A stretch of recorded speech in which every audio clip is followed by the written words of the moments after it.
joining us here for this very important conversation about end of life. I wanted to start tonight by seeing, by a show of hands, who here in the audience has had a very personal end of life experience? So a majority of you have had one. And they can be all kinds of things. It could be a family member, it could be a friend, and so I also wanted to find out who here knows what an advanced healthcare directive is. Okay, so even more of you know. That's good. That's very good. And who's filled one out? Okay, good. That's a lot. Not as many as who know about it, though, which is usually the case.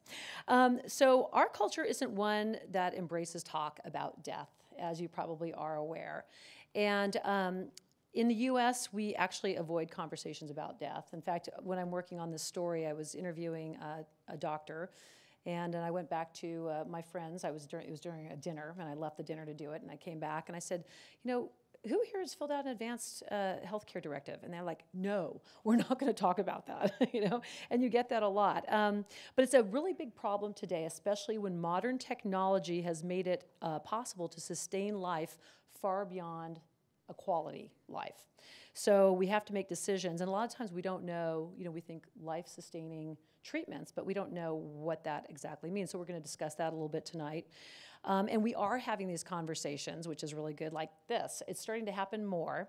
And before I go on, I want to introduce the panel here.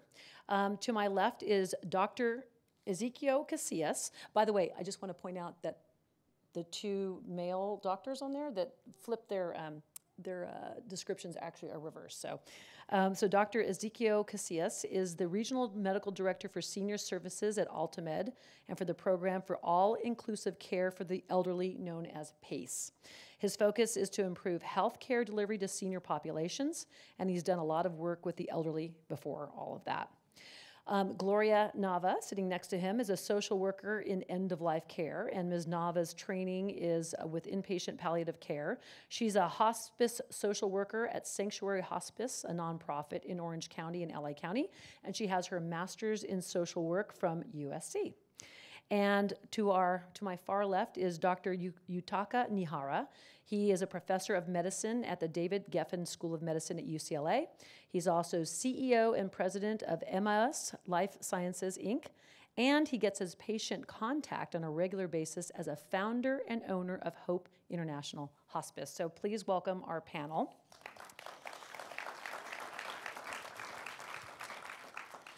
So part of what's driving this conversation are baby boomers, as is always the case. So baby boomers, the younger baby boomers, have parents who are getting older and they're facing these end-of-life issues, and they're saying, wait, is there a better way to do this? Or what do we need to ask? And what questions should we be looking for? What answers?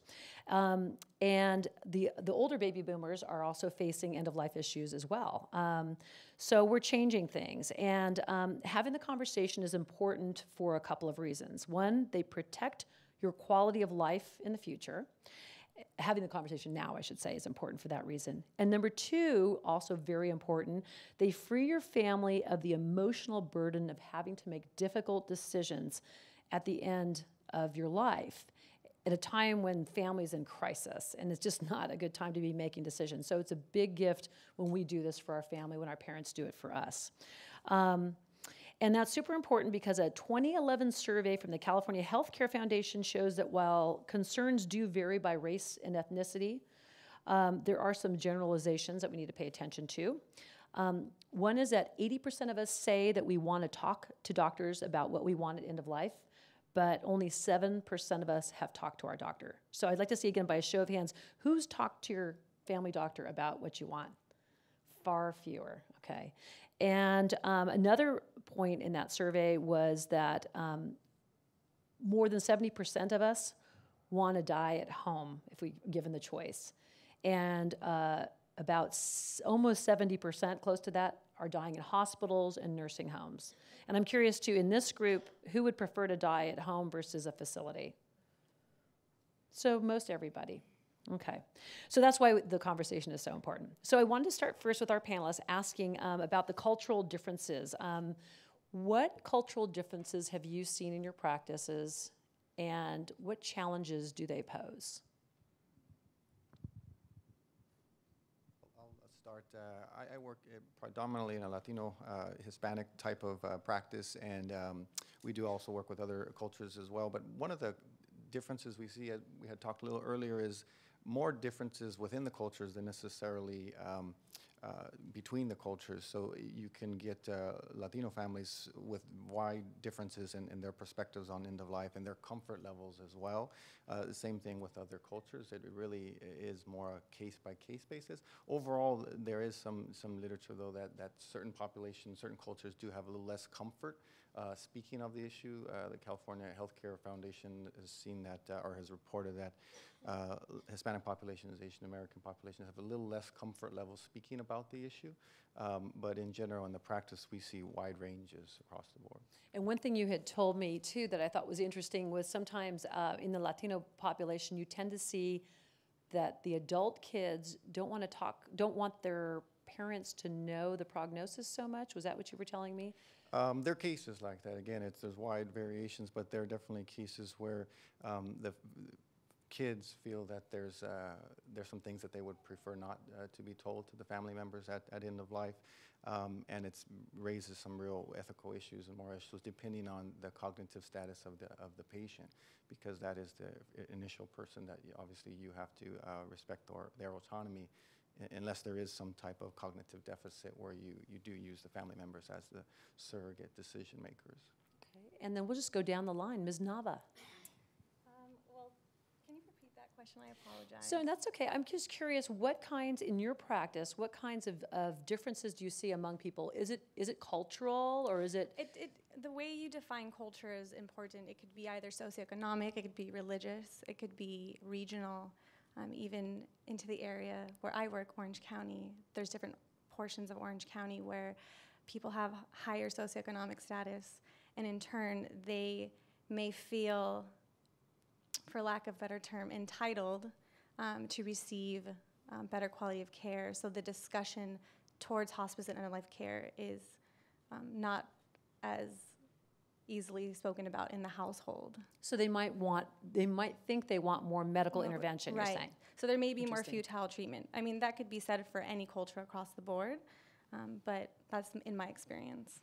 Great. And Dr. Nihara, what have you seen? Yes, I agree with both of the panelists in that it's really case by case. And I try to see if there is any difference by culture, like nationality or ethnic background. For ceremonial things, there are differences, and how they treat the remains. Of course, there are differences, but in my experience, I've never seen a situation where end-of-life situation is a happy issue. They have their own concerns. Everybody have different concerns. What happens if this a main breadwinner of this family goes, or what happens the sage of this house goes, or how sad, how empty am I going to be when this person goes, that type of thing. However, I do see different between certain groups, and I don't want to generalize.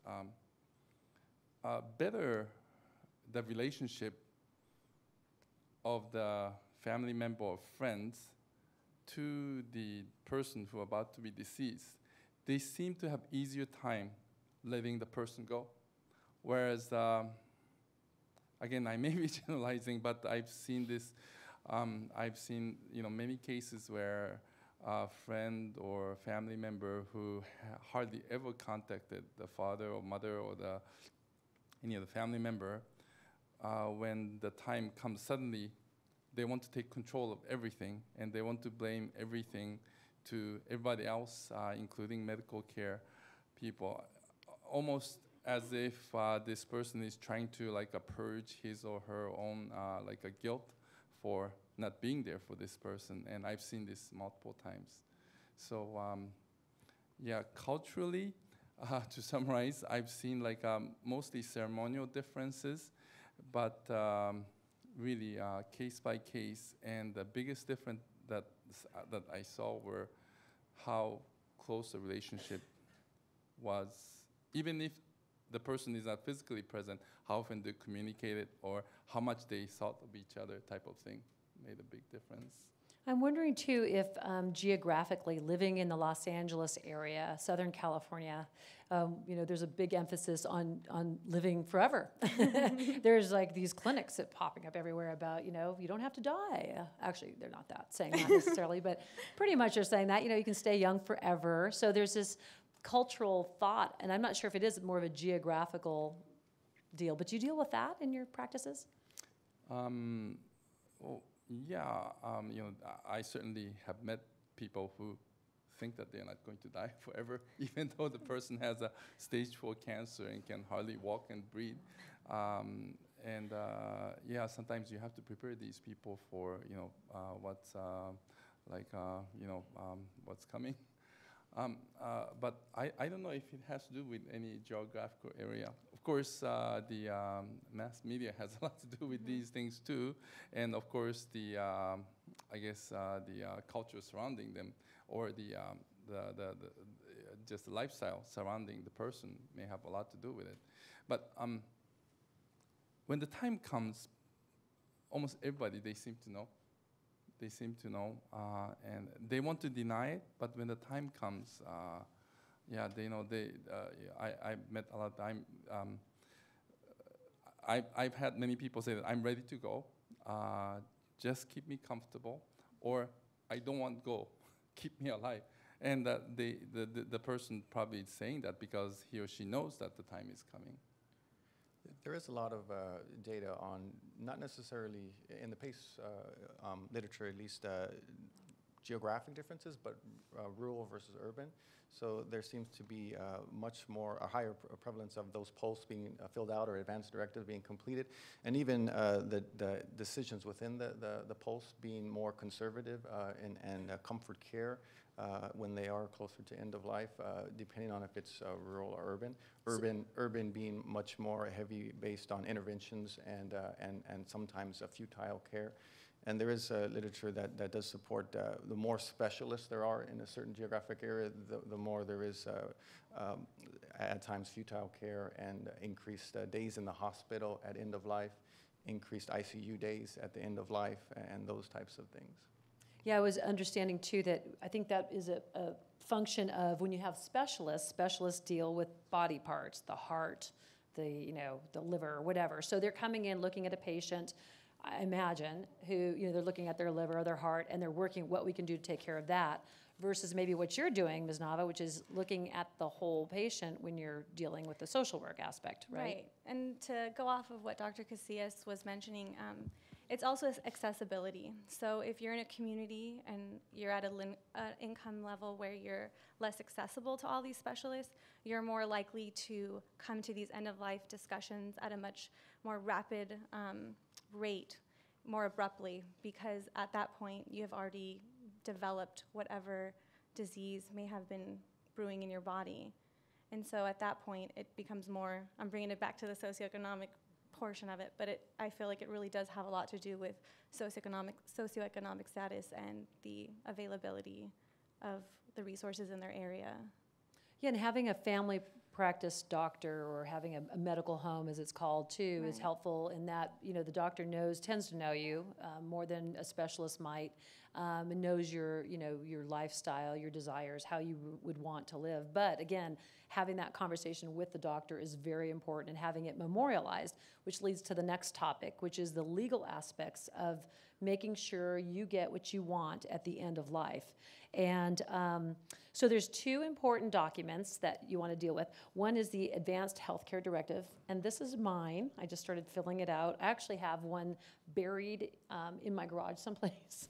And I was like, yeah, I did it. And I'm like, wow, good, I did it. No one could find it. And it may seem obvious, but it's not necessarily. At least I hope it's not. So I was filling it out, and I thought this was kind of interesting because it's really pretty basic on the surface. So one of them is part one is you want to pick your healthcare agent. So I was looking at this, and there's 3 options, which is great because if person 1 isn't available and person 2, you got person 3. So I thought, well, who do I want to pick? And I thought of my daughter. She's 23 years old. I thought, no. No, I mean, she loves me. I love her. It's not that. It's just that's like a big decision. And I actually thought, I went, well, would she be offended if I put some of my friends in there? And it got back to that thing you were saying too, that sometimes, parents want to leave, they think it's honoring their kids. And I thought, oh, I'm one of those people, sort of, but not really. I caught myself. So I put my two best friends. And the reason why I put them in there first, and then my daughter, is because they know me really well. They know what I like, they know what I don't like, and they would say, oh God, she would hate this, or she would love this. So I have to tell them about this. I just started this the other day. So they don't know yet, and my daughter is the third one. The next one is my physician, and I just got an actual family practice physician the first time in forever, and I have a friend who's a doctor, so I'm gonna put both of them down. And then the next one is really important, and it's making your healthcare choices, and I'm gonna get back to that in a moment. But it's not just a simple thing of filling this out. The healthcare choices, like you have to know some serious stuff about what these procedures are, and they can be really great to help people through certain procedure or certain times of their life when they can become healthy again, but they can be hideous when you're at end of life and you're dying. So we'll talk about that in a moment. But the other one is called a POLST. It's the Physician Orders for Life-Sustaining Treatment. And it's the form that gives seriously ill patients more control over their end-of-life care. It's slightly different than this one because, as you see, it's printed. We left them on the chairs, and they're printed in hot pink paper. That's what they're supposed to be printed on. And they're supposed to be printed on cardstock. So these, if you guys want to keep these, I suggest you get them laminated or just take them into Kinko's and have them done on cardstock when the time is right. But those are more for really end of life. And correct me if I'm wrong. I'm going to have you talk about it in a moment, both of you there, or all three of you. But the idea is that you carry it with you when you're at end of life. So if you're transferred from one caregiver to another, they see what you want. It's not like someone starts doing something on you that you don't want. So why don't you, let's go down the line again too, and tell me the difference between the POLST and the Advanced Healthcare Directive. So the Advanced Directive overall is kind of a general term, and then as you mentioned, there's kind of two parts of it, mainly from our perspective, is selecting who's going to help make decisions if you're incapacitated. So the healthcare agent selection is critical, and you can do that before, if you're not comfortable or you want to talk more about it with your doctor or family about the POLST part, so the wishes at the end of life, the medical decisions about the end of life. The healthcare agent is pretty straightforward. It's just who is closest to you, who knows the types of decisions you would like to make. And then the second piece is that healthcare wishes, so the specific types of wishes you'd like to have, preferences at the end of life. It doesn't have to be at the end of life, though. I think it is important to point out is recommended for, it could be anybody. You might have one filled out just because you may still have it state that you would want everything done, but there may be certain preferences that you may never want to have dialysis. There's patients like that who just would never want to have dialysis in their lifetime, even if it could, prolong their life. Or they would never want tube feeding to help them eat, even if they had a temporary condition. There's just preferences people have that really need to be discussed kind of with their provider and their family. So it's never too early too early to fill it out, really. But if you don't fill those particular parts out, the scenario, if emergency were to happen, is they would provide full treatment to you, like if you chose that on the form itself. So that's kind of how we approach the POLST form. So if you're not at end of life and not right now ill with a serious illness, where would you keep your POLST? So the provider should have one. So your family doctor or your doctors that you're in contact with, and then at home, accessible. So in a case of emergency, they would be able to access it. We have some patients keep it in their refrigerator, depending on their status, or usually with their meds or something very accessible. Okay. And then Ms. Nava, tell me about, do your patients have them? Right. So the way I frame my discussion is I always ask, do you have an advanced healthcare directive? And if they say no, then I go through it. And basically, in layman's terms, I tell them an advanced healthcare directive is for a person who cannot make medical decisions for themselves. So they appoint someone who knows them well, who knows what they want, but most importantly, what they don't want, to make those decisions for them. Now, the POLST complements the advanced directive, and I use that as my cornerstone of discussion. And I go through each section, and I speak very openly and vividly about what CPR is. With my patients, they're end of life, they're already ill, they're weak and frail, so I go through their probability of survival of CPR and go down the line with the comfort measures and tube feeding and discuss it that way. And I emphasize the importance of the pulse if you are on hospice, because like Dr. Casillas was saying, if you do not fill it out and let's say a neighbor's taking care of your mom for 10 minutes while you walk around the block to get some fresh air, the neighbor doesn't know your mother's wishes, they call 911, 911 will respond and do their job and do everything in their power to resuscitate the individual. So, and that is put on the refrigerator. The pulse is put on the right. refrigerator. Right. I was thinking maybe carry one in your car. And Dr. Nihara. Yeah, I think these documents are very, very important, obviously, and then to have it somewhere that people can find it. So I don't have too much to add in terms of documentation itself, but in our practice or in our well, the way we conduct things, we try to encourage people to know what you want yourself, because it can change daily and documentation can be changed. It's okay for you to change your mind. You know, if you have new information, it's okay to change, whoever that's going to be in charge of your care or in charge of decision making. So I want my people to know that they can be comfortable that it's okay to change your mind as long as you can, your mind is sound. And if your mind is not sound, somebody else will. If you don't have anything, somebody else will try to make decisions for you. And the other thing is that when the time comes, there aren't too many things that you need to make decisions on. Of course, there are occasions where somebody is completely healthy and suddenly, lose consciousness, something. In those cases, I don't know if you really want to follow your advance directive, because you may have written advance directive thinking that someday you're going to have Alzheimer's disease or cancer, and you don't. But then, you may have had like arrhythmia and had sudden cardiac death that can be easily resuscitated. So these are the things that I tell people to keep in mind. But when the time comes, really there are only a few things to make up their minds on. And also, occasionally there are situations that just cannot be covered by advanced directive. So try to keep some room for correction or some room for adaptation, at least in your thinking process. These are the things that I try to tell people, because sometimes do not resuscitate or any advanced medical directive, people think that once you sign it or once you write it, that's it and nobody can change. And in addition, I might deviate a little bit. It's very important, probably more important that you have your will straightened out. Yeah, that keeps families from breaking apart, that's for darn sure. Yeah, so that's a super important point, is that it's not on your permanent record. You can always change it, just like a living will, for instance. So if you make decisions later like, I want to change that, you can. But I think that the question that you'd be framing it, the general question you'd be framing this care is, do you want your life to be sustained artificially if you are so ill that further treatment would be very unlikely to result in meaningful recovery?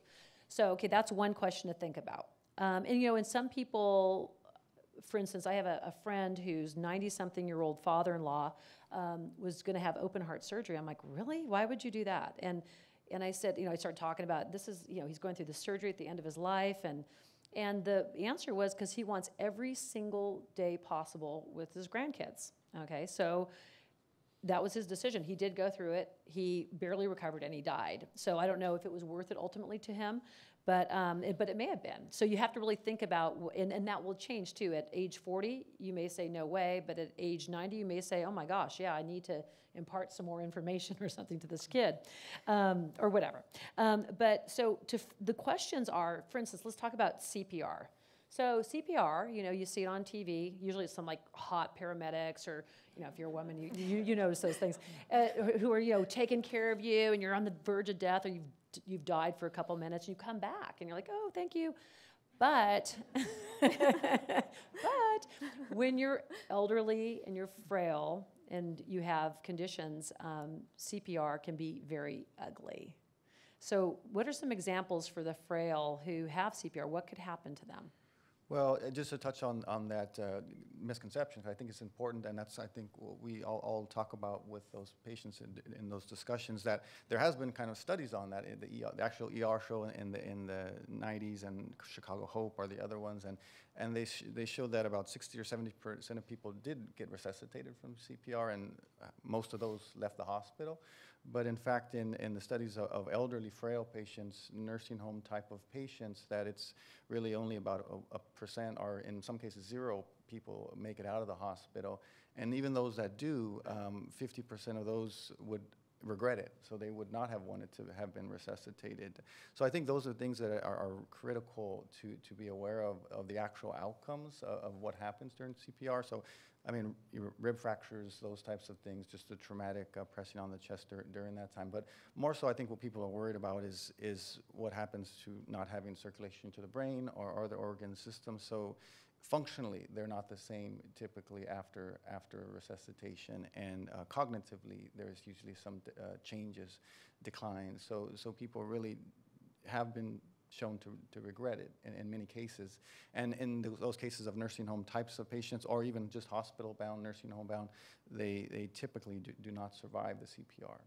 Yeah, I've never had a broken rib, but I've heard they're extremely painful. So imagine having multiple broken ribs, lying in the hospital, you can barely breathe, and those are your final days, your final months. I mean, it would be pretty bad. You can't put a cast on that.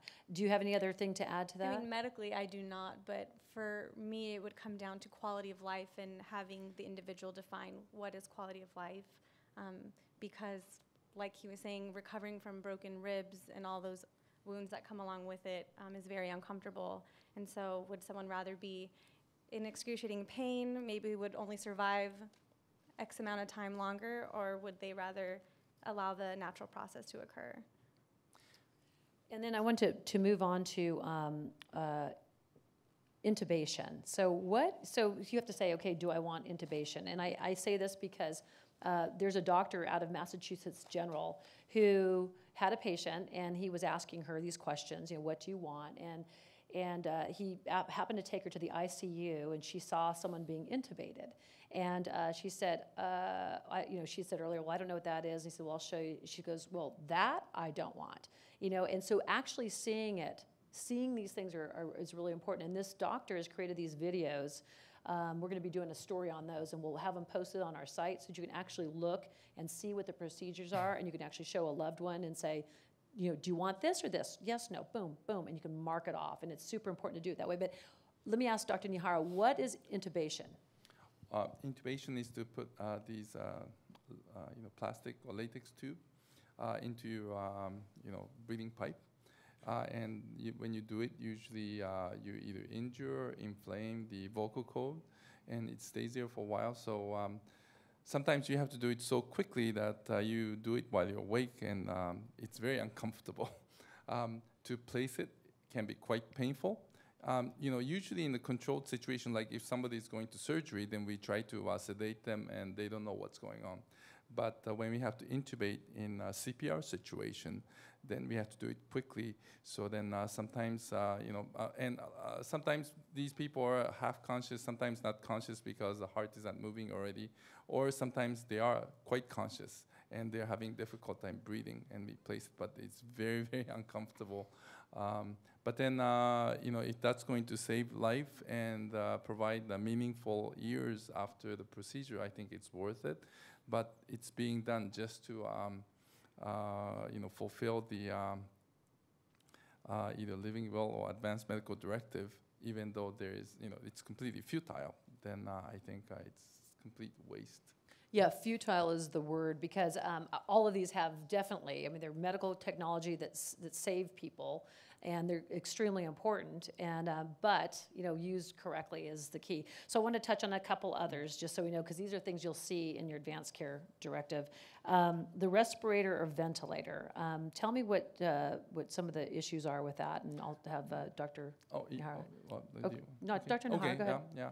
Well, respirator is basically a machine that helps you breathe. So if you have this tube, then the machine is going to serve like lung and push the air in and take the air out, so that the air can continue to get into the body and get circulated in your system, so it goes throughout your body, which is really nice. The problem with ventilator is that ventilator can keep a dead person alive. In other words, a brain dead person alive. So the person may be already dead, but the person's tissues or organs can stay alive. And this can be very important sometimes, especially if one of the advanced directives was that the person wanted to donate the organ for people who might need it. And this system will keep the organs very fresh until the time of transplant. And of course, people who have chance of survival or recovery, this will be very important, because otherwise the person will not survive this event. But again, it's not very comfortable. It's so uncomfortable that when somebody gets on the ventilator, we usually sedate them so that they are completely out for the amount of the time that they need to be on ventilator. It could be like a few days, could be weeks, sometimes could be months. We keep them on sedation, and then we usually feed them by tube feeding. And then I want to move to that, Dr. Casillas, if you could tell us about artificial feeding or the feeding tubes. So, I mean, it's kind of the same decision point whether or not it's something that's likely to be reversed, or something that's curative, or it's going to sustain life, quality of life. But more recently, there's been some good guidance for physicians, where previously even patients who really didn't have a good prognosis and had a progressively declining illness like end-stage Alzheimer's, dementia, were many times given feeding tubes, and it did prolong life. Textbook-wise, it seems like the right thing to do. If you're not eating enough, there's not enough calories, you want to replace the calories with a tube. But now there's a new campaign, the Choose Wisely campaign by the American Board of Internal Medicine and some partner organizations that really discourage that. It's really not the standard of practice, and putting a feeding tube in a patient with end-stage dementia is really not best practice. It's not standard of care, because it doesn't improve actually quality of life. It doesn't improve prognosis. It actually introduces the problem that most times you're trying to prevent. So sometimes people worry that a demented patient is going to aspirate and get a pneumonia in their lungs. But actually, the feeding tube causes more aspiration pneumonia than having the patient be fed, in more of a comfort care type of scenario. And then, Ms. Nava, I was going to ask you too, for your patients or your patients you have there, what do they typically choose? I mean, what do you tend to see people want to do? Do they go for these or not? My hospice patients? Well, no, technically they don't, because they've already made that, life-changing decision to have comfort measures only. Occasionally I do have families that are full treatment, and that probably goes back to the cultural aspect of it, depending on what they believe or how the discussions with their group members and their family go. But most of the time, no, it's usually comfort measures.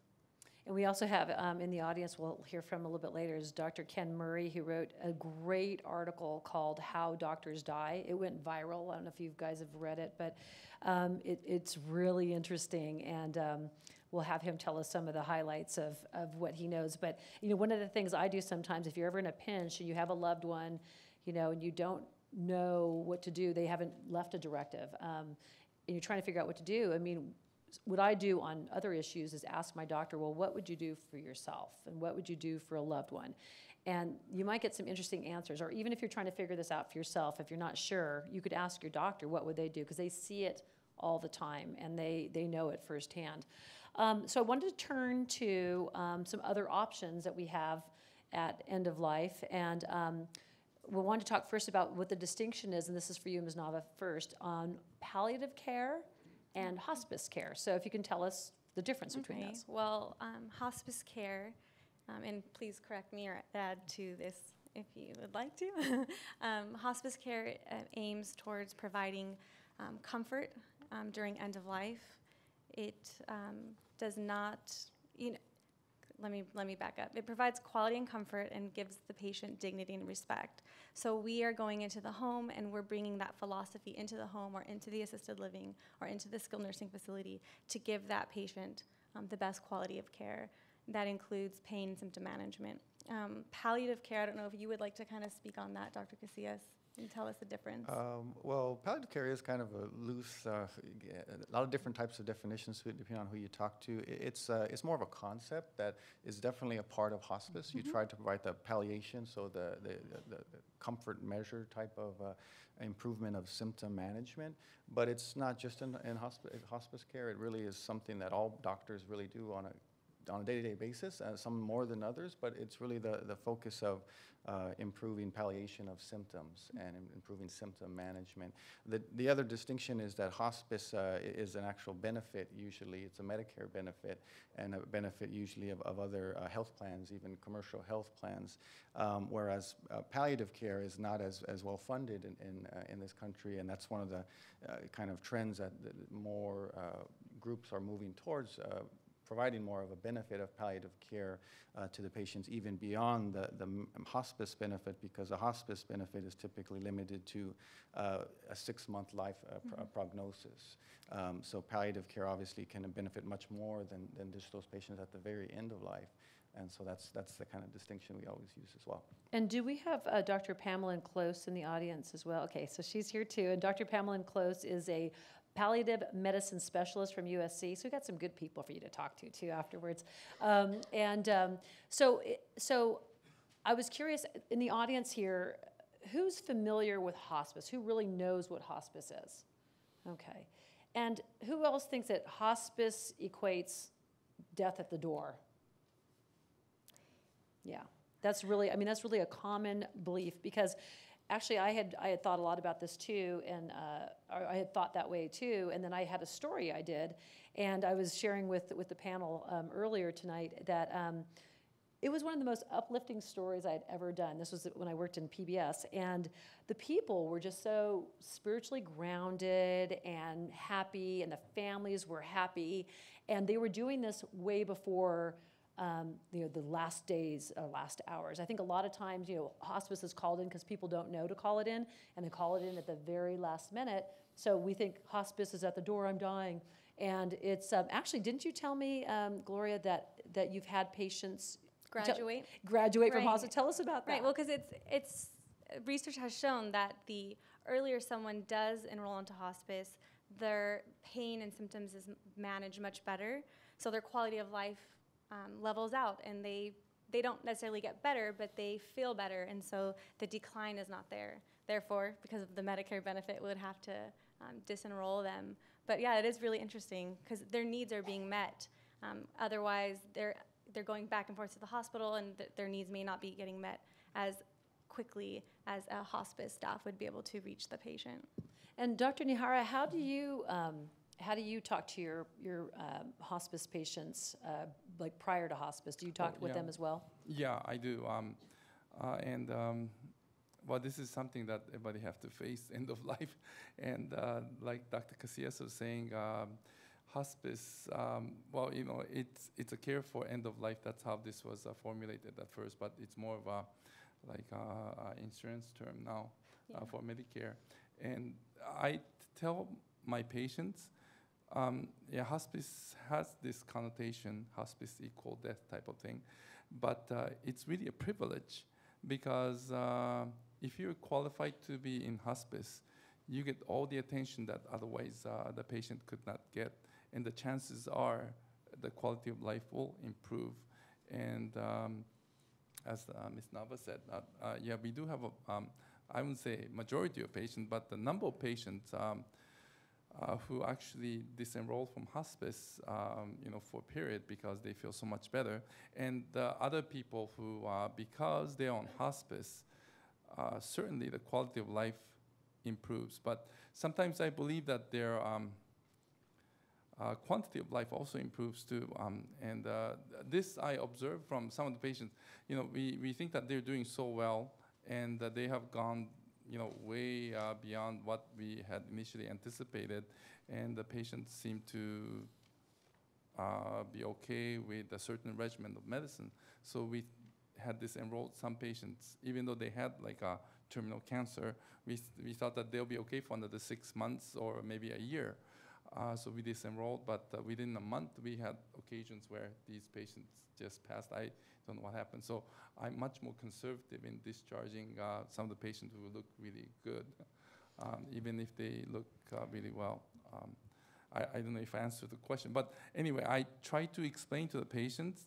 I won't deny the fact that in order to qualify for hospice benefit, physicians' estimate of patients, like lifespan is less than 6 months. But it doesn't have to be exact. And I tell them that there are many cases where people have surprised us and completely went beyond our statistics, and that's really good. But that's the rule. And the other thing that we tell them that this is a privilege that most other people can't, because the type of care that they get is that 24-hour connection to the hospice service, to either to a nurse. Even at nighttime, they can get hold of a physician if necessary. But usually, phone calls, a nurse takes care of a lot of little issues. And then they get all the medications that's necessary, all the equipments, and the nurses and equipments and medication come to them. That's helpful for yeah, it's families quite too. helpful. I Yeah, imagine yeah. who are caregivers. So the one other point I think it's important to point out is that the big barrier that I think we all have to get over with some patients and the families is equating hospice with giving up, that you're not really providing all the services that Right. you could otherwise get. But actually there's some recent literature, national literature on actual end-of-life diagnosis. So people with end-stage cancer, same cancer diagnosis, same stage cancer, those who opted for aggressive chemo and radiation actually ended up not living as longer as those patients on hospice with the same diagnosis. And it's kind of counterintuitive, when you think about it, but really the kinds of services you're focusing on is that patient's quality of life, is other psychosocial issues that aren't being addressed. You're running back and forth to the oncology offices, and not discounting how many side effects and issues there are with the chemotherapy regimens that we use in some of the end-stage cancer. So it's not just that it's an option for people giving up. It's really, in many cases, a better option than the alternative with the aggressive, many times futile care. Yeah. So, when should it start? And let's kind of do it in a different universe where you don't have this, this Medicare or this insurance 6-month clock ticking. Ideally, when should somebody go into hospice? When should we, as an audience here, decide like a family member should or we should? I think decision or the suggestion is usually made by primary care physicians. But when primary care physician feels that there is no like acute care or active, for example, in case of cancer, anti-cancer therapy that's available to prolong survival or improve the quality of life for the patient, probably that's the time. And that usually also fits with this 6-month probable survival timeline. I wanted to add one more thing to what Dr. Casillas was saying, is that when I talk to hospice patients, and this actually have happened multiple times in my about 9 years of dealing with hospice, occasionally there are new medication that comes up for a particular disease that you have. And all of a sudden the treatment may be available. In that case, I'm going to let you know. And in fact, you're in the condition to receive it. I encourage you to take it. And it has happened. In fact, within, especially in HIV last 20 years, many people thought that patient had maybe 2 or 3 months to survive, but antiviral therapy. Can they stay in hospice while you're doing that? Okay, so they get out. Usually, yeah, get out. And then, usually when they get out, they get appropriate care for the therapy that they're receiving too. So we encourage them to go and get the therapy. So and also new therapy may not be available, but usually for lung cancer patients, lung cancer patients, if they're sedentary more than 50% of times and the tumor had spread and the surgery is not possible, we usually don't recommend chemotherapy any further because usually chemotherapy by statistics shortens survival. But by hospice care, if they are no longer more than 50% sedentary, we tell patients, well, maybe it's time for you to go back to your oncologist and see. And then this actually happened in a couple of cases under our care. So Has that happened to your patients, Dr. Casillas? Yeah, no, there's definitely patients who, take a different trajectory. I mean, these are all just kind of estimations by doctors and the medical team. So sometimes they're an outlier and they do much better than the typical patient. I think the other bit of information that's helpful about hospice is to know, I think, the average of length of stay on hospice, or how many days average patients are enrolled in hospice before they pass away, is just about 2 or 3 weeks. But I think there's some literature to suggest that patients really don't start to get the full benefit of hospice for about 6 weeks or so. So a couple of months before they truly start getting all the services and benefits of those relationships with the hospice team. So at least it's got to be doubled or tripled than what it is now. yeah. And so hospice, I'm going to ask you this, Ms. Nava. So hospice could happen in your own home, right? In a facility. So tell us what it can look like, the different. It could, well, as I said before, it could be in a skilled nursing facility. So if it's in a skilled nursing facility, I always, in layman's terms, say that the facility is captain of the ship.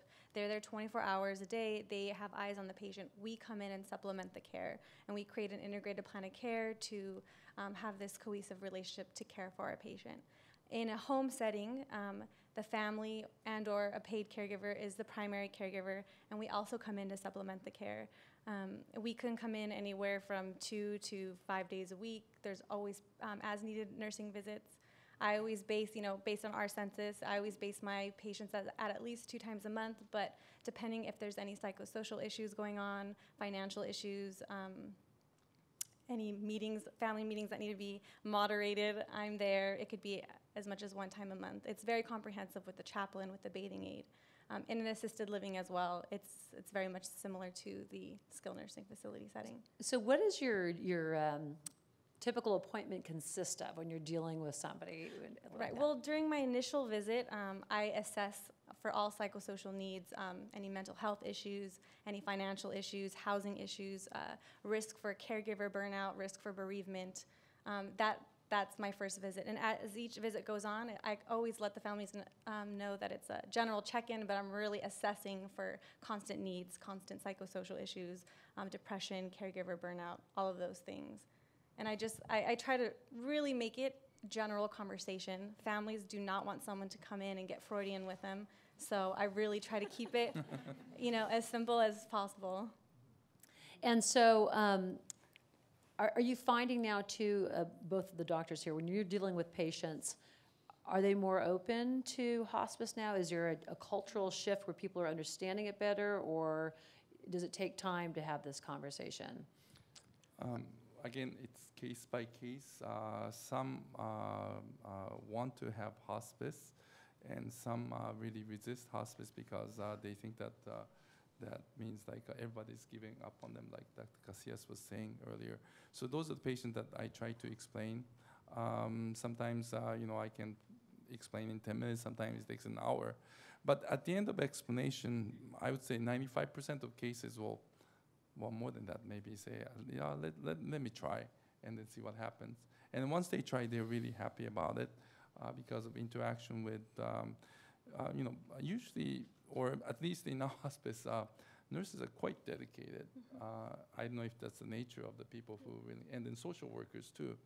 So I'm really happy about that. And one more thing is that, our average duration of stay for our patients, I mean, we have exceptions who stay more than 6 months, but our average duration is only 2 weeks. So, that we usually get the referral almost at the very end of life, and I wish we could have spent a little more time with them.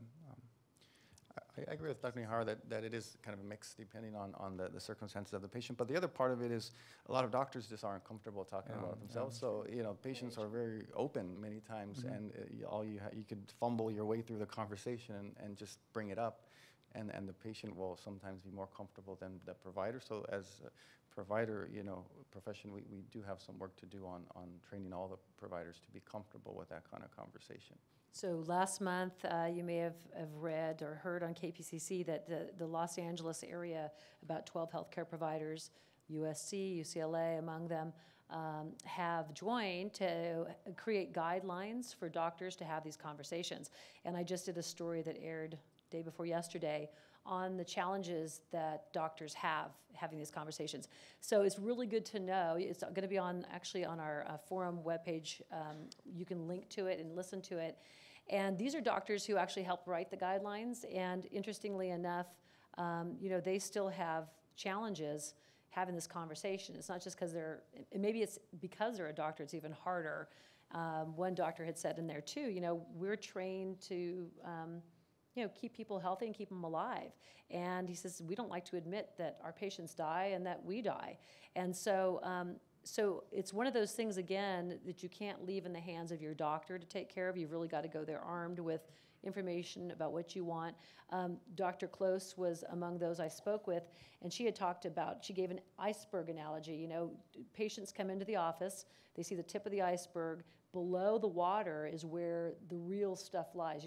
Who are you as a person? What do you want? What's important? Are you active? Is sitting in a bed okay for you? What kinds of life decisions do you want?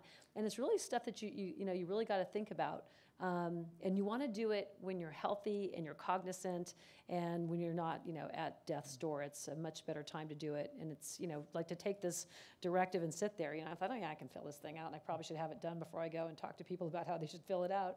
It's not done yet, so because I got to think about it. And also, I want to say, so choosing comfort care, people might be concerned. Choosing comfort care, does that mean that they're saying, I'm in a directive, I'm saying, does that mean they're not going to have any medical care if they choose that? No. Open question. We try to, we are to provide the best medical care possible for that particular condition, and that includes use of antibiotics, use of pain medication, support for breathing, and other smaller needs. There are medical needs and also emotional needs, and there are like activities of daily living. That's the part. It's between medical and like ordinary part of care. We try to manage this too. And we have a recent outcome study. It's a national study, and they looked at different criteria, like quality of life and different types of things. Of course, quality of life improves for the patient, but the one that was most significant, improved in the positive way, was the burden for the caregivers, for the patient, within the family or among friends. So I thought that was very interesting. And I want to take a moment to talk to Dr. Murray. So we'll have Janice, she will put a mic near Dr. Murray, because I wanted to ask some questions. Again, check out this article. It's called How Doctors Die. Just Google it. It'll pop right up on the internet. But it went viral. So what was the impetus? Well, first of all, Dr. Murray, what is your background? You're a general practitioner? Yeah, I'm a family practitioner practicing over in Burbank. And did you teach at USC as well? I did. Okay. And a lot of USC here. And so what prompted you to write this article, first of all? Well, I was asked to write it, and to write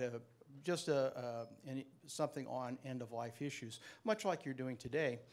And I said, well, I think I have an interesting take on it, which is the choices that doctors make and how they are different than the choices that our patients make for themselves in an end-of-life scenario. And what is most surprising to most people is how much less care we tend to choose for ourselves.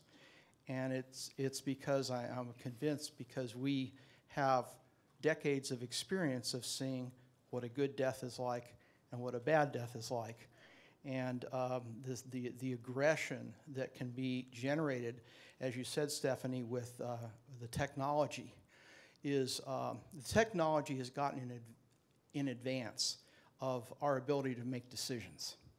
And we can do phenomenal things with technology. A lot of times we shouldn't be doing those things, or they result in things that we wouldn't want. And what I think it's all about is what a patient wants. That's what it's all about. We're serving the patients as physicians. But when we're the patient, we know these answers because we've seen it 1,000 times. And so we know when we're moving into the futile area. And I think the average poor patient doesn't know. The technology is overwhelming. So that's the real difference. I thought it was interesting in your article too. I mean, the thing that sticks out in my brain was that some doctors even have tattooed on them like no code, right? That's better than the pink form, by the way. Yeah. They wear medallions and all kinds of things. Yeah. Seriously, I mean, that's, you think about that. And that made me really think about it, because I hadn't even given thought to, CPR. I've never really thought of it beyond, embarrassed to say, but what I saw on TV. And so what other takeaways did anything surprise you about that article? Well, the reaction surprised me because I thought it was an okay article, but it was actually really I didn't good. expect the surprise that that a lot of people had with respect to this differences. And I was writing not as a scientific article. I was writing my observation of physicians that I had known who had died and what they had not gone through. And quite to my surprise, when I started to actually look into it, there's actually a base of literature that actually supports this quite strongly. The differences that physicians will make in advanced directives or their pulse is quite different than what the average person will put down if they don't have somebody that really goes through it and explains it in detail. That's really the key. People need to have a facilitated discussion on these things. Great, thank you. Yeah, and again, it went viral. It's a really well-written article too. So, but the discussion is really important. So another issue that came up in my story was that the time to have these conversations, or the amount of time necessary to have these conversations. I mean, we've been talking for quite a while now. Even just going over what these different, intubation and CPR, what does it look like? Those are issues, and the legal issues. Even though a lot of this is although a lot of it is straightforward, you still need time to explain this to people. And in the Affordable Care Act initially, as you may remember, there was funding allowed for these conversations through Medicare for Medicare patients. And then Sarah Palin did her thing and said that would mean that her Down syndrome child and her parents, would have to go before a deaf panel to determine whether they are worthy of health care, which is completely inaccurate.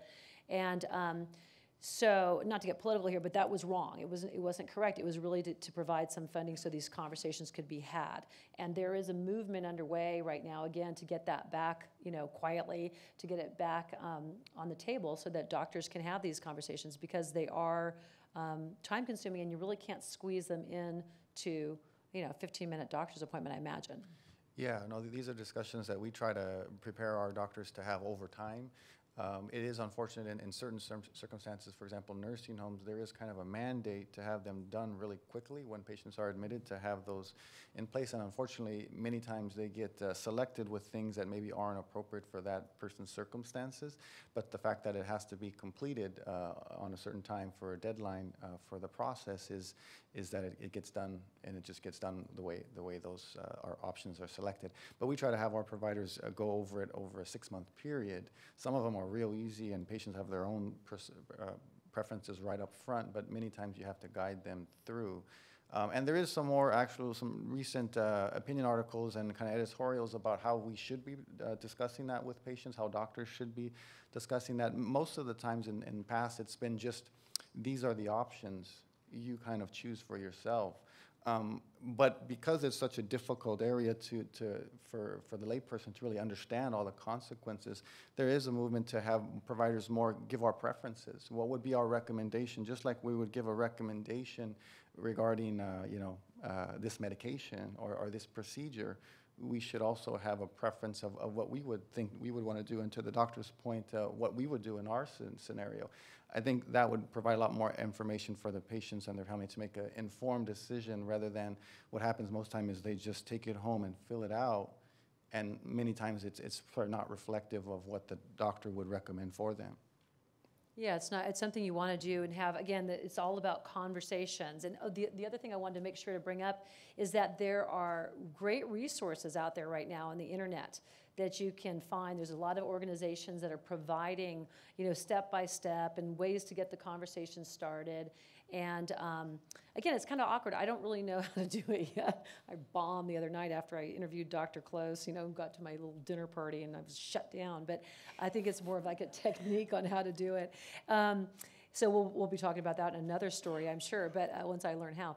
But Dr. Nihara, do you have any thoughts about the issue of the time that it takes to have that conversation? Yeah, it's never enough. Because you want to spend a lot of time, but you're worried about the next patient while you're seeing one patient. Somehow, if you really try to think about the patient, even if you can provide 5 minutes of quality time, mainly to listen to what they want to say, I think we build understanding. And a lot of times patients doesn't know what question to ask in front of me. So I usually tell them, if you have it, you can call my nurse and then you can relay, or you can try to get hold of me if you remember the questions, and usually that takes care of it. Try to let them know that, just because our session's over, that doesn't mean you can't get hold of me. Just give them a little assurance, and that seemed to have worked for me. Can I just add, I think this is why social work is so important and so up and coming in the field, because a social worker, even in primary care, can be present during this conversation and privy to all the information. So when we thank doctor for his time and he leaves, the social worker can stay and rehash, once again, in layman's terms, what is going on and what is on the form. That's so true. Yeah, it's really teamwork, right. And you have to realize that you have to rely on social workers a lot for initiating the hospice care, right. And also, of course, with nurses too. Yeah. And one thing to remember is that doctors are people too, right? Yeah. and I say that jokingly, but seriously, because doctors have family who have died. Doctors have their own beliefs around death and their fears about death, maybe even more than other people, because they're so about keeping people alive. And it can be really awkward, especially somebody who's not experienced in these conversations, and even those who are, to just bring it up with somebody, because they bring it up with the patient and they don't have a lot of time, and the patient's like, does that mean I'm dying? Are they not telling me something? So I imagine there's a lot of hurdles emotionally to do, right? Oh, absolutely. And I think it's important, because a social worker we're trained, we have trained eyes and ears to read body language and different nuances of the language around the conversation. So we're able to pick up on that and kind of differentiate and compartmentalize for the physicians or for the family members to, continue that discussion.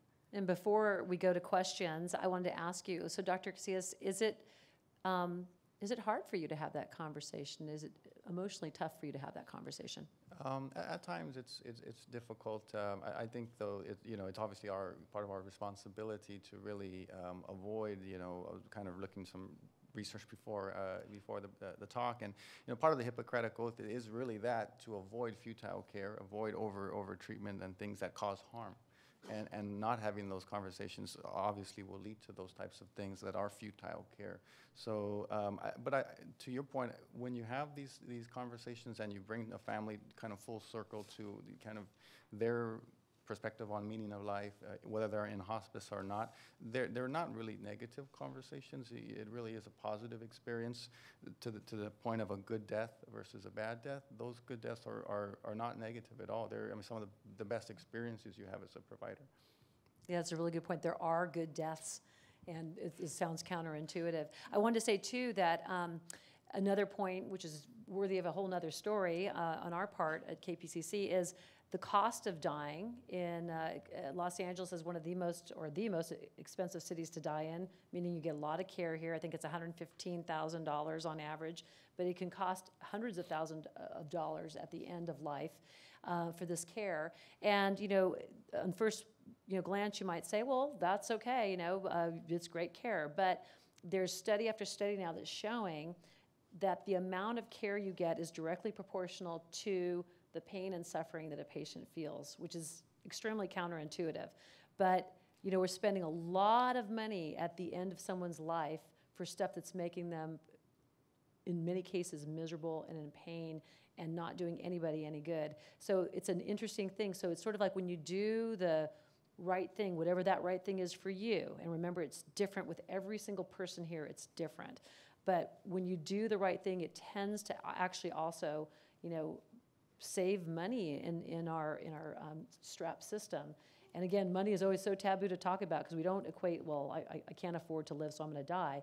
This is specifically about, the kind of care you're getting and whether it's actually making your life better or not making it better. So I wanted to open it up to some questions. We have one here quickly in the front row. And I'm sorry, let's wait for the microphone to come to you, and Janice will hold the microphone, and if you just go ahead and ask your question. And go ahead and stand up. I guess my question relates to two extremes on this end-of-life directive.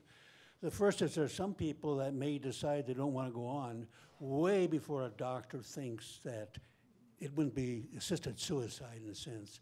And the other extreme is sort of what you discussed in a way.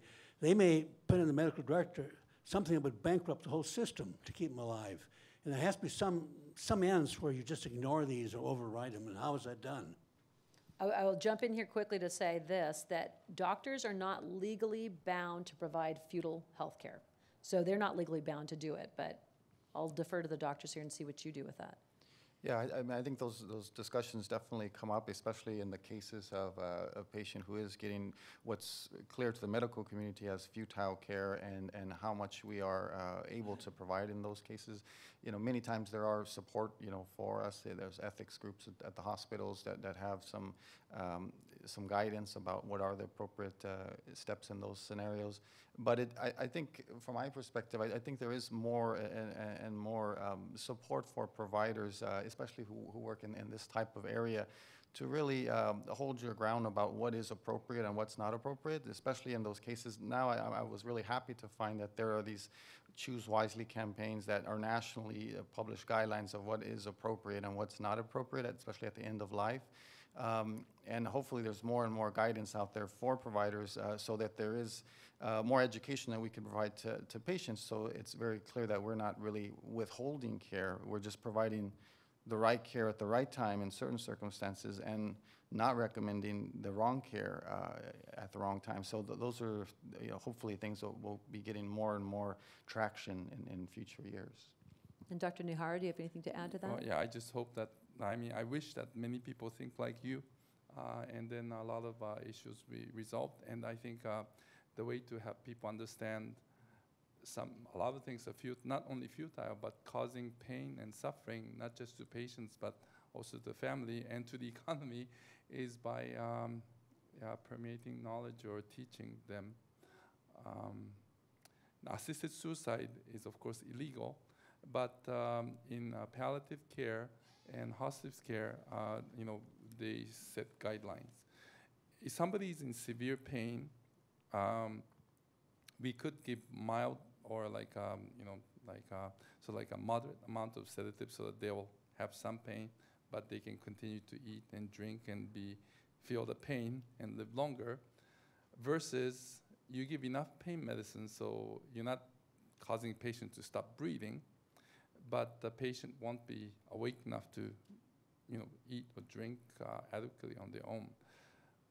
The guideline is allowing us to provide, if the patients and family agrees, to give enough pain medicine so that patient will be free of pain. But make sure that not giving too much, that we're actually stopping the patient to breathe. Yeah. When I first saw that, I said, wow, that's pretty aggressive. But I think that's right. If I were a patient and I'm having so much pain in a terminal condition, I think that's what I want.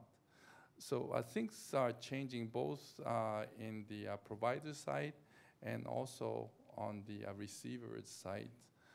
And a program like this is very important that we help each other understand. Yeah, I think having, again, the conversation is key. We had some other hands that popped up. Here's one over here. And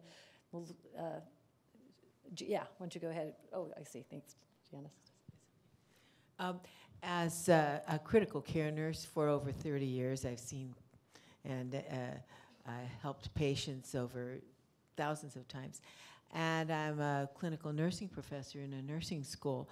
And nursing students get a discussion, and there's portions of their text that teaches them about the importance of end-of-life issues.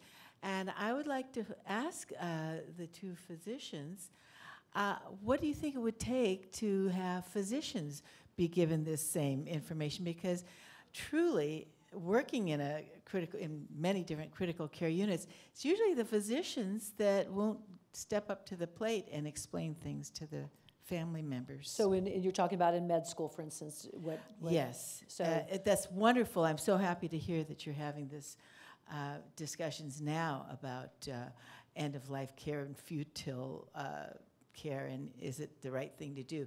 But I think they, just as everyone else should, learn about advanced directives way before they need it.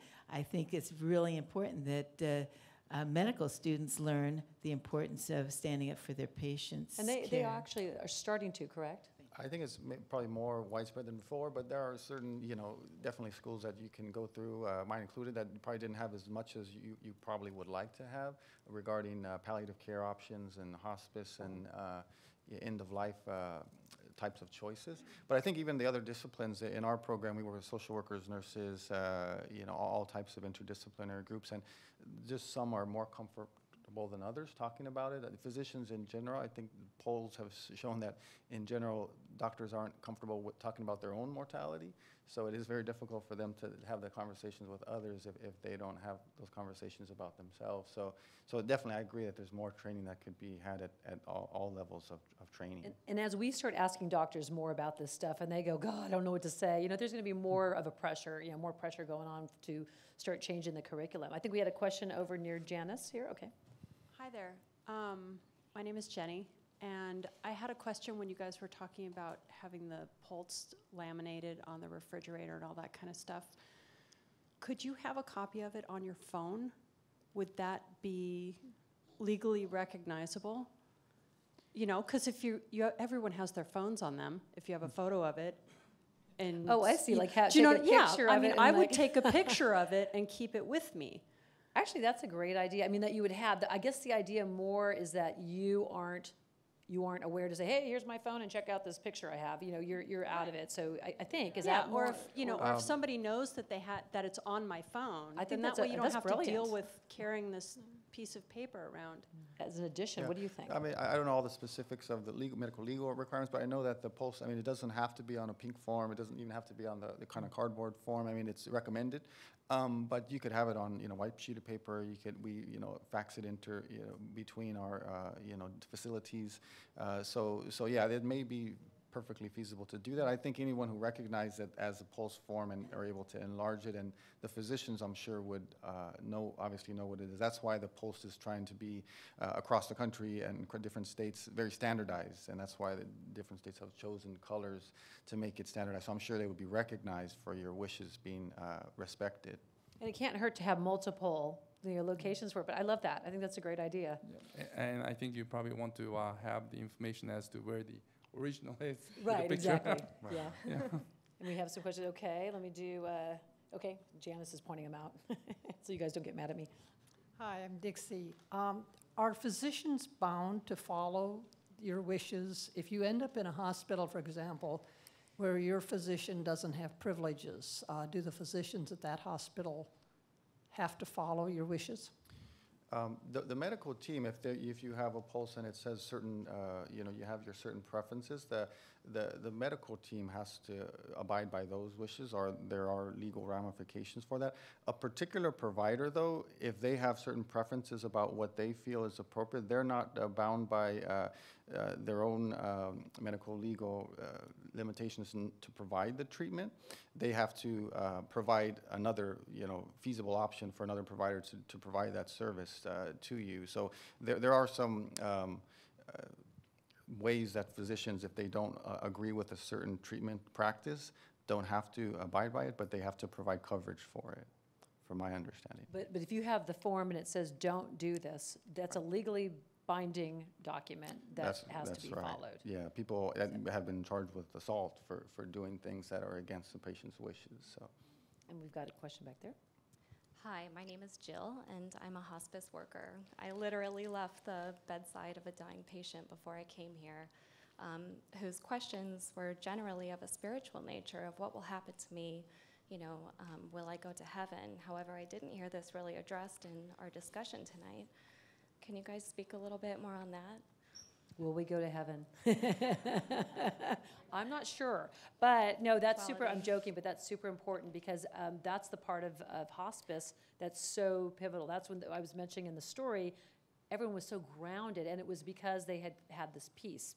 I mean, the spiritual aspect of it is a little out of my scope, but I mean, as you know, as a hospice social worker, we have our chaplain on our team that would then be called in to have those discussions with the patient and family.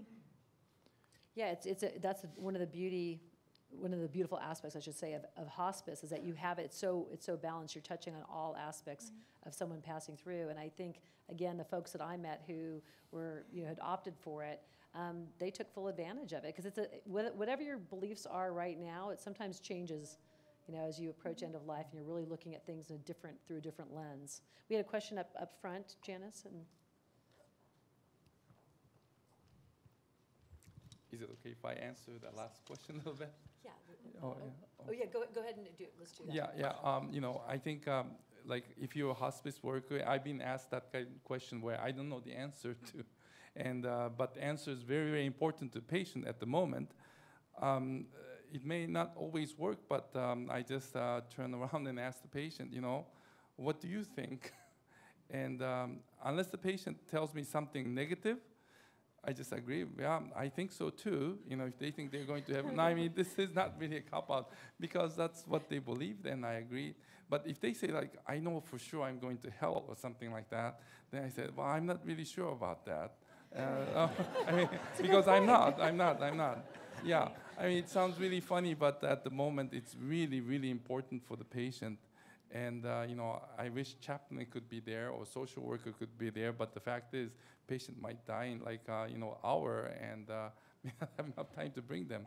Sounds like you're doing a good job, though.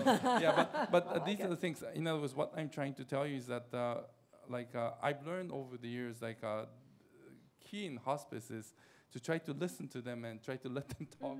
And, yeah. Can I just add that, I mean, obviously, as a social worker, you're not going to just leave someone's bedside and say, oh, well, it's the chaplain's job. Yeah. You're going to be there to provide support and a listening ear and allow them to ventilate all their feelings.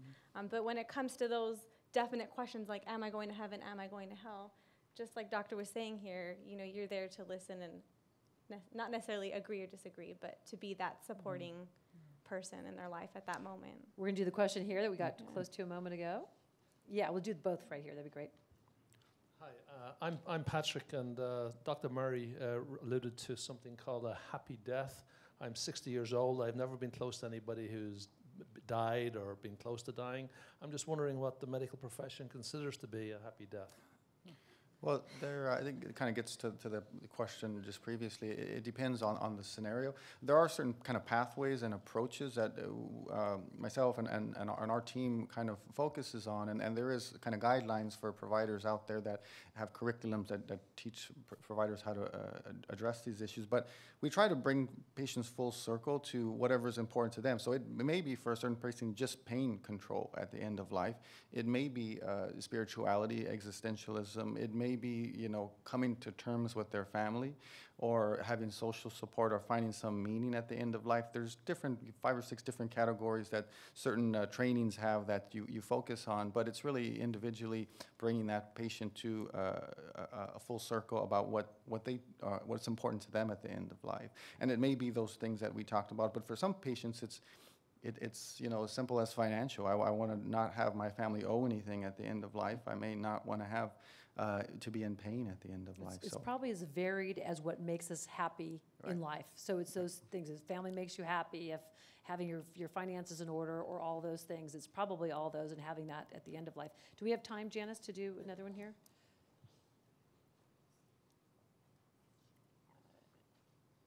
I'm a healthcare risk manager, actually a hospital risk manager, who also teaches medical ethics at CSUN. And actually the panel and even the audience all talked about this. One of the big elephants in a room when we're talking about end-of-life issues, in my experience, is the medical legal aspects. And basically, healthcare risk managers, attorneys, can work with the teams to really find a middle ground. You had mentioned about the dilemma that physicians have. If I give too much pain medication, that can also have a known side effect about respiratory depression or slowing down the respiratory rate, which could actually hasten a death. However, many of the laws regarding end-of-life issues actually specifically address that issue. So the whole issue is, as you keep on saying, our social worker says, is quality of life and end-of-life decisions. And it is our decisions, it's our patients' decisions to make those decisions. And please give me your business card too, and put everybody, please. I have business cards there for you to take. I'd love to hear some of your stories too, to inform some of my stories. And also, if you're in the field, I'm not a phone call person, but definitely email is good, and it's on there. Let's do another question. We have a moment. I'm very interested in the guidelines that you mentioned earlier, and wondering what the status is of those guidelines and how we can present those to doctors, or are they being circulated to doctors? Yeah, the doctors have come together. In fact, one of the authors, Dr. Pamela Close, could you raise your hand again too, Dr. Close? Thanks. So she is one of the authors of it. And actually, let me just have you answer that if you don't mind, if we can get the mic over. Pamela, if you could raise your hand there. Yeah, so these guidelines have been, it's the first metropolitan city to have something like this. So the first thing I can tell you is that this was really an unexpected and extraordinary opportunity for us. Effectively, a group of palliative medicine specialists and ethicists came together in a way that isn't typical of what I would say that normally competitive LA healthcare system, okay? And we all sat down, and it's because this group of folks were the ones who were struggling the most at the bedside of the patients. You know, this is where we were the folks with whom the rubber was meeting the road. We, over literally weeks to months, pounded out the wordsmithing of the guidelines to the point where we felt that it adequately reflected both what we were trying to say, which is we have to respect patients' voices in decisions about end of life, which means we actually have to ask. Number two is we have to guide our own professionals within our profession to consider risk-benefit. And we don't always do that. We think about things like you mentioned, and we worry about providing the perfect amount of last best care.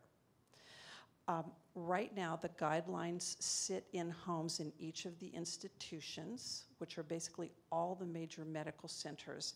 But having just formally announced this about a month ago, we're in the process of sending them to a place where we can disseminate them. So there isn't a website, there isn't a link, but each of the institutions in the list and I think maybe in your article you gave Dr. Bronstein's contact information at Cedars-Sinai. They can provide you with a copy of those guidelines. We all have them, but they're not widely disseminated yet. And there's a link in my story to another story that Nick Roman did that it lists some of the guidelines, so you'll be able to find them on there, what they are. And do we have time, Janice? Are we out of time to do another question? Okay, we got another one. She's going to wave there.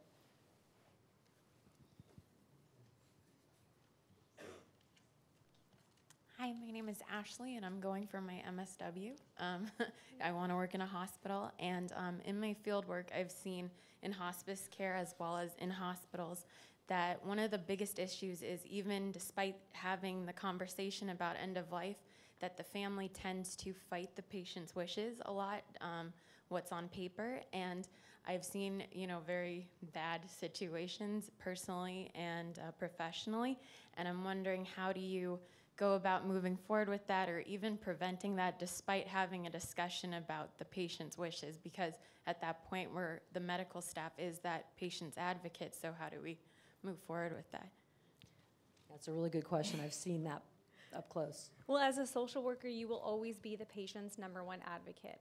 And you could always frame the discussion. And I am a very upfront social worker. I don't dance around the subject. So I will ask the family, are they making these decisions for themselves, or are they making these decisions for their family member? And that oftentimes brings to light so many other issues that you as a social worker will have to handle in that small room. But always remember that you are, even if you're a hospice social worker, if you're a hospital social worker, you are the advocate. Maybe sometimes you might not even align so much with the physicians on the team, but keep that as your ground rule.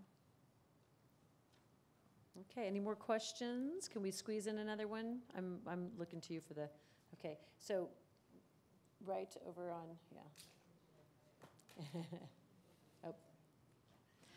Mine's actually pretty quick. My name's Aurora.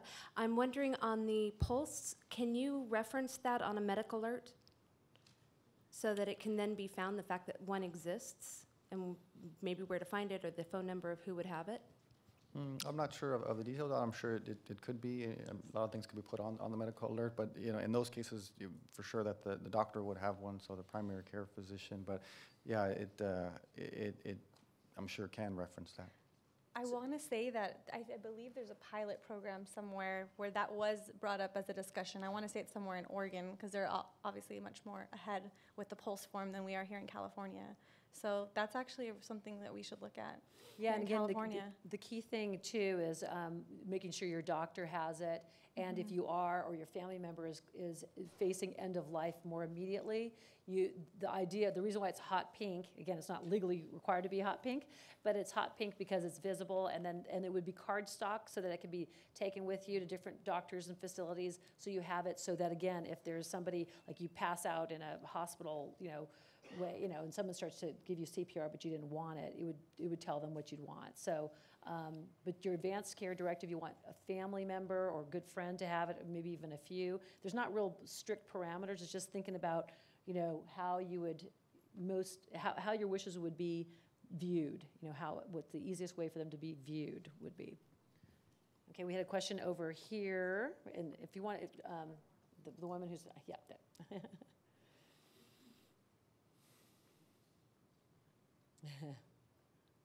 Hi, I was interested to ask Dr. Casillas to describe the program for all-inclusive care for the elderly. I wonder if this is a new concept and if it exists in other places. Yeah, just real quickly, it is a Medicare benefit. Actually, it's just like hospice. It's something that someone can elect. Typically, the patients are Medicare and Medi-Cal patients, and it's for patients.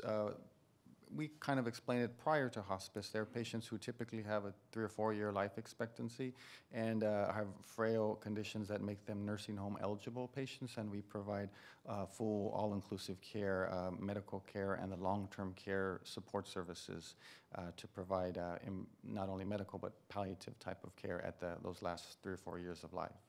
And it is a national program, so there's 100 programs across the country. We have another question here. What's the status at this point of an Oregon-type law for choosing end-of-life? Assisted suicide is what it comes down to. Yeah, in Washington too. Yeah, I Washington, believe, right? Oregon. Where are we in California regarding that? Well, there's some quiet rumblings. I think people are looking at it again. Again, I think, that's another story topic that I have on my list. Are you the one who's?